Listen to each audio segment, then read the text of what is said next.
Today Show, standing outside the White House, where there's going to be a new occupant. Al, good afternoon. Hey, good afternoon, Keith. How are you? We're doing well. What do you see? Well, you know, we're starting to see all these buses come in. And Ira, if you can flip around here, you'll see a lot of VIPs are coming off the buses.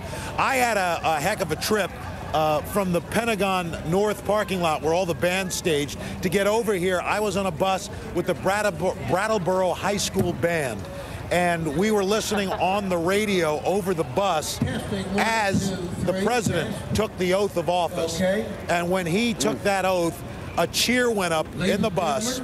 And I'm looking at these very young people, these young high school students, and there were tears in their eyes. And as we came over the Memorial Bridge, and you could see the Lincoln Memorial come into view, and we went past that, and we saw the literally millions of people.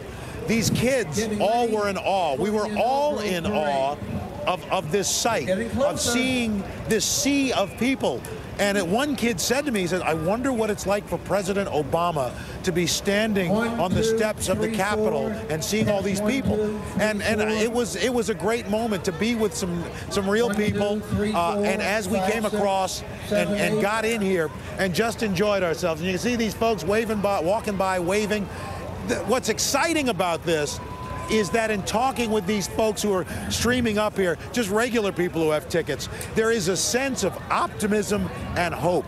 These folks all want this president to succeed. I can't say all, but the ones I've seen all have said they're looking forward to a President Obama administration. And it's been exciting. And later on, the president will come right by here, and I will try to get an interview with him or Mrs. Obama, and they will ignore me, as has President Bush twice and President Clinton. And so I want to start a new tradition, having the first African-American president ignore me. I'm looking forward to it. Even though you're adopting Chris's new tradition here, he has predicted that men's hats will return in full force after seeing Senator Kennedy in one earlier today. But I must ask you about a point that you made that we perhaps have not paid sufficient attention to: the confluence of events that have seemingly, and I don't know that we have more than anecdotal evidence about this, but seemingly have inspired more young people, even pre-voting age young people, into the participatory part of the participatory democracy because of this candidate and these circumstances. It really is a tangible thing, isn't it? Well, I was talking to some of these kids. They've watched Obama, President Obama, on the internet, on YouTube. They feel like he is one of them. He understands them. They are all engaged. You know, these are, I mean, look, this was these were two bus loads full of, you know, for the most part, young Caucasian kids, and they were as invested, it seemed, in this inaugural as any group of kids. And yet you stand here and looking across at the bleachers over here, young people, black, white, Hispanic, everybody coming together. It really is.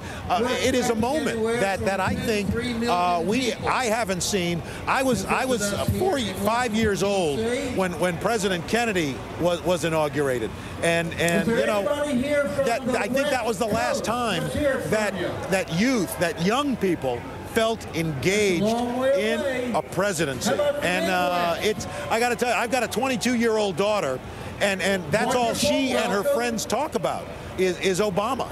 And it doesn't help, it doesn't hurt, I should say, that he's a good-looking guy. You know, so I think, you know, I mean, look, this is a president who can take his shirt off. You know, I mean, if I take my shirt off, people are running and screaming. You know, that's so I think it's just an exciting time. And I know that's why Chris got that tingle down his leg. Ladies and gentlemen. Well. Hey, Roker. Cool into the positive stuff. Stay with the positive. Stay off the negative today, will you?